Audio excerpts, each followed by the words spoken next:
Dombivli पालावा bridge लवकरात लवकर सुरू व्हावा या मागणीसाठी शिवसेना उद्धव बाळासाहेब ठाकरे पक्ष व महाराष्ट्र नवनिर्माण सेना या दोनही पक्षांनी एकत्र येत जोरदार आंदोलन केलं। सरकार 7 वर्षांपासून या पुलाचं काम अपूर्ण ठेवून वेळ काढूपणा करता या पुलासाठी कोट्यावधी रुपयांचा निधी मंजूर होऊनही अद्याप काम पूर्ण झाले नाही।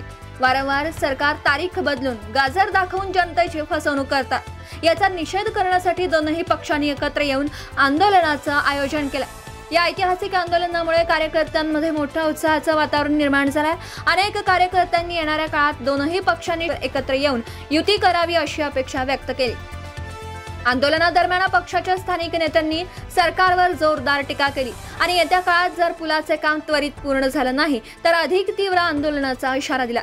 डोंबिवली आणि पालावा परिसरातील रहिवाशांच्या सुरक्षिततेसाठी आणि सोयीसाठी हा ब्रिज तात्काळ सुरू होणं अत्यंत आवश्यक असल्याचं दोनही पक्षांनी स्पष्ट केलं। यावेळी शिवसेना उद्धव बाळासाहेब ठाकरे पक्षाचे कल्याण जिल्हा प्रमुख दीपेश म्हात्रे, मनसे नेते व माजी आमदार राजू पाटील, कल्याण जिल्हा संघटक तात्या माने, कल्याण जिल्हा महिला संघटिका वैशालीताई राणे दरेकर, कल्याण ग्रामीण विधानसभा प्रमुख रोहिदास मंडे, विधानसभा संघटक सदाशिव गायकर, तालुका प्रमुख विजय भोईर, तालुका संघटक भगवान पाटील, उपतालुका प्रमुख मुकेश भोईर, मनसे प्रदेश उपाध्यक्ष दीपिका पेडणेकर, जिल्हाध्यक्ष प्रकाश भोईर, जिल्हा संघटक हर्षद पाटील, शहर अध्यक्ष राहुल कामत, उपजिल्हाध्यक्ष सुदेश तुडनाईक, योगेश पाटील, शहर संघटक तकदीर काळन, विधानसभा सचिव अरुण जांभळे, उपशहराध्यक्ष प्रभाकर जाधव, शहर सचिव कोमल पाटील, सर्व विभाग अध्यक्ष व शिवसेना विभाग प्रमुख, शाखा प्रमुख उपस्थित होते।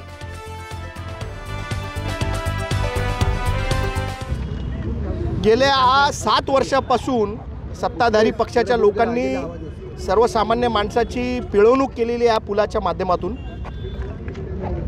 तारीख पे तारीख आता 31 मेचं आश्वासन दिलं होतं की 31 मेला पूल खुला होणार आहे। आम्ही बघायला आलो आज उद्घाटन सुरू आहे का, पण इथे कोणी दिसत नाही उद्घाटनाला। म्हणजे आजची देखील तारीख त्यांनी पुढे ढकललेली आहे। म्हणजे सत्ताधारी पक्ष डोंबिवलीकरांची त्रास आणि डोंबिवलीकरांना फसवणूक डोंबिवलीकरांची करत आहे। याच्यासाठी आम्ही निषेध करण्यासाठी शिवसेना उद्धव बाळासाहेब ठाकरे पक्षाचे सर्व पदाधिकारी आलो आहे। हे जे गाजर आहे ना सत्ताधारी पक्षाचे लोक जे सगळ्या लोकांना सर्वसामान्य माणसांना देत आहेत त्याच्याबद्दल त्यांना जाब विचारण्यासाठी आम्ही इथे पोहोचलेलो आहे। आणि जोपर्यंत पलावा पूल होत नाही तोपर्यंत या सत्ताधारी पक्षाच्या लोकांना शांत बसू देणार नाही असा आमचा उद्देश आहे। पाठिंबा दिलेला आहे या आंदोलनाला, म्हणजे ही मनसे आणि शिवसेनेची एक नांदी म्हणायची का? नाही, पाठिंबा नाही, पण आम्ही एकत्रित आंदोलन करतोय। आज आपण बघत असाल तर सर्व विरोधी पक्षांचे लोक एकत्र येत आहेत, मनसेचे लोक देखील एकत्र येत आहेत। अरे सर्वसामान्य डोंबिवलीकरांना त्रास होतोय, त्याच्यासाठी आम्ही सगळे विरोधातले लोक एकत्र येतोय। याच्या कोणाला धडकी भरण्याचं कारण काय आहे?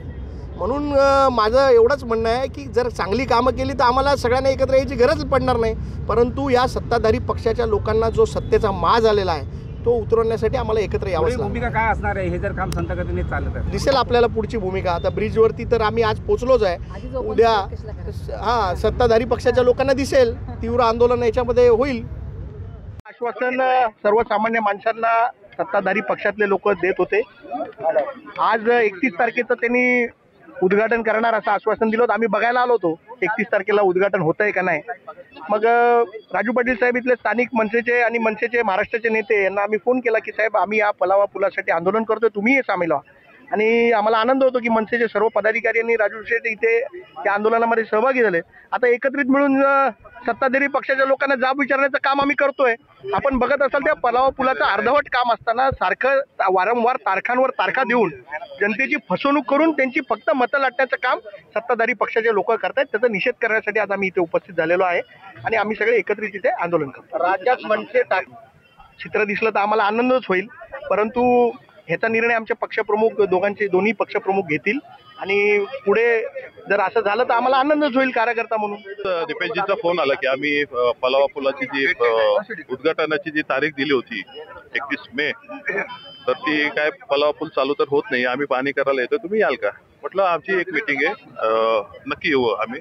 त्या अनुषंगाने आज आलेलो आहे। इथे जरी या पलावा पुलाची आम्ही पाहणी करायला आलो असो, हा पूल निवडणुकीच्या काही दिवस आधी 100% तयार होईल ही आम्हाला खात्री।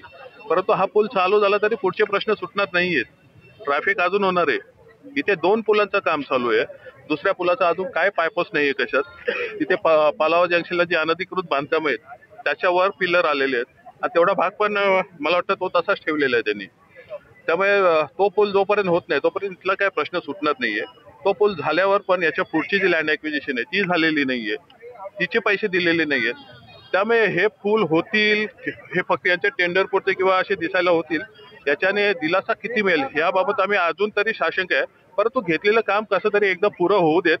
पुढच्या अडचणी काय आल्या कशा सोडवायच्या ते एकत्र बसून किंवा आमचे विचार जर ऐकले तर आम्ही त्यालाही मदत करायला तयार आहे. परंतु हा पूल निवडणुकीच्या 15 दिवस आधी चालू झाला येत्या महापालिकेच्या, तरी हा प्रश्न इथला सुटणार नाही, याच्यावर आम्ही ठाम आहोत. आंदोलनामध्ये आपण पैसे दाखवलेले आहेत काय? त्यांना कमी पडले असेल तर म्हटलं या घ्यायला. हे दीपेची शिवसेनेचे जे सगळे गाजर वगैरे घेऊन आलेले आहेत, मला होता गाजर दाखवा. यांना गाजर काय, लोकांना त्याने गाजर दाखवलं, लाडकी बहीण योजना वगैरे आणून आणि मतं घेऊन गेलेत. निर्लज्ज झालेले आहेत ते. यांना फक्त टक्केवारीचा पैसा पाहिजे असतो. इथला या पुलाचा जो कॉन्ट्रॅक्टर आहे ठेकेदार, त्याला अजून 3 पुलांचं काम आहे. दिव्याचा पूल आहे, अजून एक पूल आहे. असा एवढा मोठा काय तो कॉन्ट्रॅक्टर दिसत नाही कामाची क्वालिटी बघून. तुम्ही बघाल कालच मान्य सुप्रीम कोर्टाने पण ताशेरे ओढलेले आहेत. जो घोडबंदर रोडचा जो टनेल होता, 14,000 कोटीचा काय तर रस्ता होता, त्याचा टेंडर त्यांनी परत फेरनिविदा काढायला सांगितली. का तर L&Tने तो त्याची बोली 3,000 कोटी कमी लावली होती. 3,000 कोटी आमच्या KDMCचा एका वर्षाचा बजेट नाहीये. काय किती पैसा खायचा, किती भ्रष्टाचार करायचा, याला काही लिमिट आहे ना. म्हणून त्या नोटा दाखवल्या. त्यांना कमी पडल्या असेल मला घ्या, ते काही येणार नाही, त्यांना ह्याच्याने काय फरक पडतो. संपूर्ण राज्यामध्ये